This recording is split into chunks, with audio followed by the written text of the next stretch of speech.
I spent 7 days playing the most hyped anime MMORPG of the year, and I have a lot to say. About a week ago, Blue Protocol Star Resonance dropped globally. This is a game I'd been waiting for a long time. I spent the whole week getting on every single day trying to experience all the content the game has to offer. This video, I just wanted to share my thoughts, the big positives and negatives, and if I'd recommend the game or not. The goal for this video will be 10 likes. Let's see if we can crush it. My name is Saydog, and let's get right into it.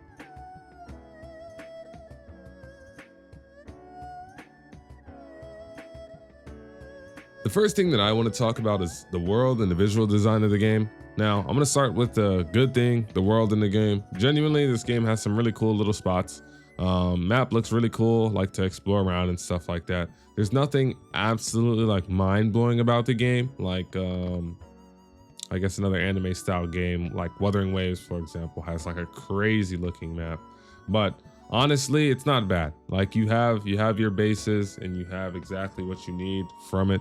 I think it's very decent in terms of how they show structures and little different areas in the map, which I like.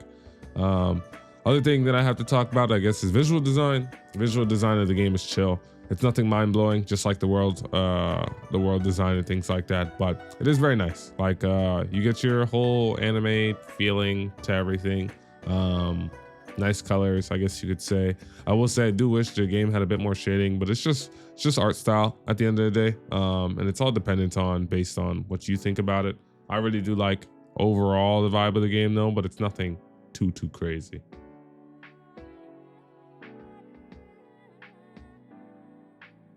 Next thing I want to talk about is the combat system in the game. Genuinely, it's not the craziest combat system ever. If I had to relate it to anything, I'd say it feels really similarly to like maybe Genshin Impact, but with more buttons. But I really do think that it's a nice combat system. I genuinely like it. I feel really happy when I play the game and I do something right. One thing that a lot of people will bring up when talking about this game's combat system is the auto combat.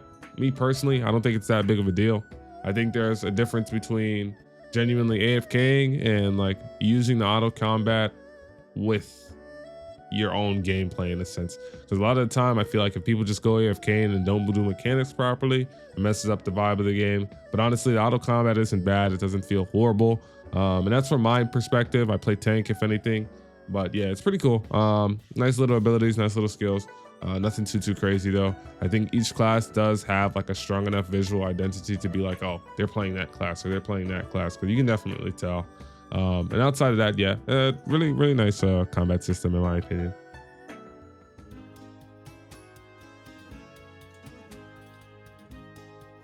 Now I want to speak about one of arguably the most important things in any MMO, which is like your classes and your customization.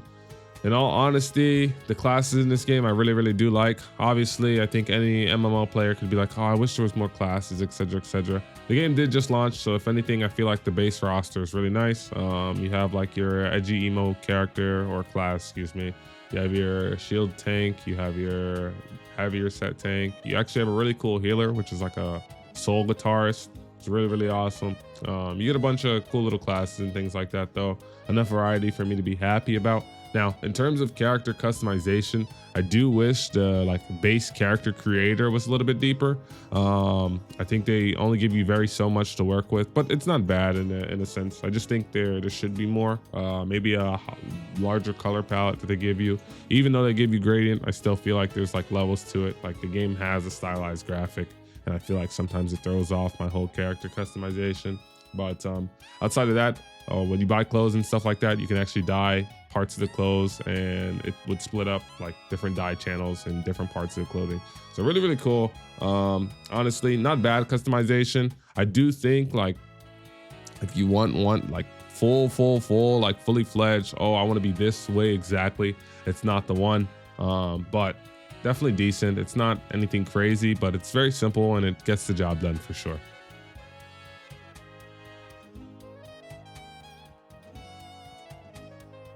Now we're on to story and world building. Honestly, like with all complete honesty, I'm the type of guy that I don't really care that much about the story, especially in these types of games.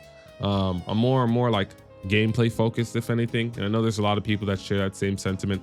I skipped probably every part of the story. I know like the bases, like I can kind of understand familiarity with characters and everything like that, and I've watched a couple cutscenes, but the story doesn't seem too spectacular. They have you kind of go on this whole like adventure where I guess there's just your negative people, and then you kind of have some stuff going on. Like I said, I barely played it, but definitely it's probably something that you can look at and be like, oh, that was an okay story. Like I don't think it's too crazy. Obviously this is talking from somebody who skipped almost all of the story, but yeah, it's all right. You got some cool cutscenes, character designs in the story, like Tina or that one tribe girl is really cool. But outside of that, I mean, yeah, it's chill. It's chill for sure.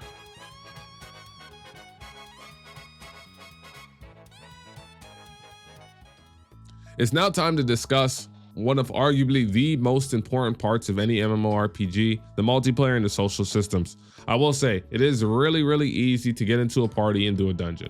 Like it's, queue times are not long, anything like that. Obviously the game just came out, but you get like a good solid foundation for what it is to group up with people. Now, one thing I will say is I'm a big guild guy. I've owned guilds since forever, in all types of games, different shooter games, Minecraft even, etc. So I'm a really big guild based guy. Now what I would say is I do think there's systems that need work. Like the guild system, I feel like there should be a little bit more ability to communicate with your guild properly, because all you have for guild communication is the notice, which people don't even have to check, and then the chat, which the chat is another thing that I'd say is quite horrible. Honestly, the chat feels really clunky a lot of the time. It's not very easily like, I guess, set up. I wish there was a little bit more UI customization with it, where you can actually like see different chats like clearly, instead of having everything kind of just go by on your screen or having to be locked into one chat just to see the messages, etc. I think overall though, the guild system is cool, like at what it actually is. You have your guild events, you have your guild raids, your guild hunts, etc. There's something called guild dance, where you dead ass dance in a circle with a bunch of guild members, which is really funny. But outside of that, I mean, I guess the game is cool. There's a built-in voice chat. I don't think I've heard a single person talk though, so I'm not too sure how good the voice chat is. Yeah, it's decent. It's decent for sure.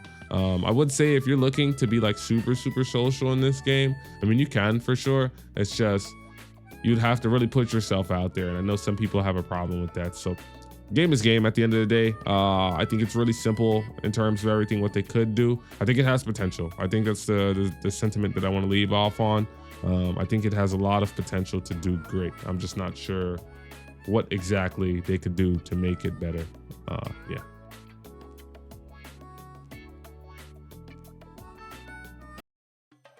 Speaking about progression and grinding, I think the game has a really solid progression system. If anything, genuinely, you just do the story quest. It's kind of like how Final Fantasy 14 has it. You just do the story quest and then you're good. I will say this one, you do need to do side quests if you want to be max level as time goes on or whatever. But more or less, yeah, you get a really simple, straightforward path. You do all the quests possible available to you, like your main quest and your side quest, and then you're max level for like however long, because in this period, in the start of the game, they kind of cap levels by days. So essentially, if you're playing from day one, all you would do is just do your story quest, do your region or your side quest, and then you're good for the day in terms of level. Now, talking about grinding, dungeons in this game, pretty cool, honestly. It's a really solid, just go in, do the dungeon, have the chance to get legendary or purple gear. You do that, boom, and then you're good. I do know it gets a little bit deeper based on what I've seen videos on of like I think it's Japan or whatever region it was in beforehand, how they had the game. But I do think the grinding is fine. Not really anything that I'm gonna complain about. It's your normal piece rolling, upgrade the pieces, then, you know, see if you get a good roll on it. If you get a good roll, you keep the piece, etc. Some people really dig it. I'm one of those people. I'm a really big fan of the mindless grinding. For just the best stat possible, just because it's like, okay, it's like a rush of dopamine when you actually do get that piece. I think it's a nice gameplay loop, and I don't think it's too bad. There's also a bunch of other stuff that you can do, like trials for talents to upgrade that to really easy curves in terms of like grinding in the game. I don't think any of the content is too difficult. I will say though, some people do not understand dungeon mechanics, and that's kind of tilting, but at the end of the day, it's okay. Yeah, definitely a chill grinding system, chill system overall, really nice.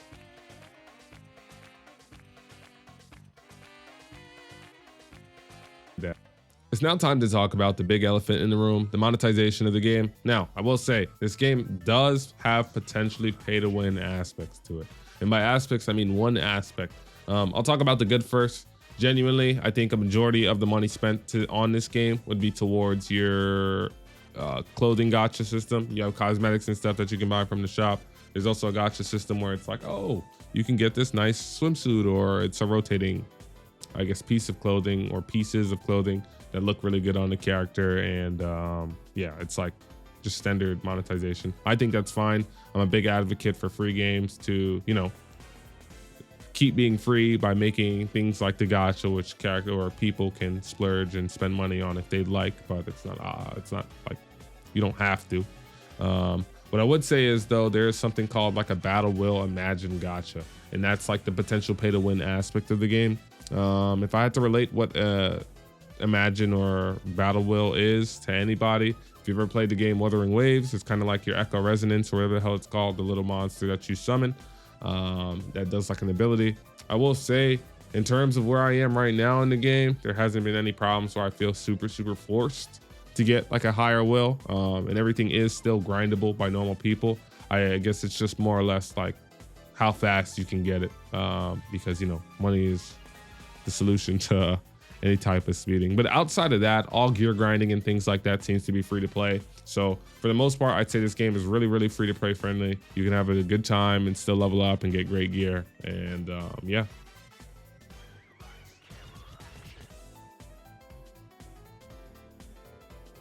Now to talk about my overall experience with the game and how long I think the game is going to last. Genuinely, I think the game is going to last a pretty long time. For the people that do actually end up giving it a chance and, you know, liking the gameplay style. I think with time, the game has a lot of potential to be spectacular. I think there's lots of things that need work. Like everything feels kind of unpolished in a sense, but polished at the same time, I guess you could say. But there's just levels to it. I think the game is not bad in terms of the gameplay aspect, but there's a lot of like quality of life things that I change about the game that I feel like would make huge differences. But yeah, me personally, I'm planning on keeping playing on this game. Let me know down in the comment sections if you guys also are going to continue playing this game, or if you haven't tried the game at all. I suggest giving it a try. Anyway, it's your boy Dog and the Wild Crocodiles, and I'll see you boys later. Alligators. Peace.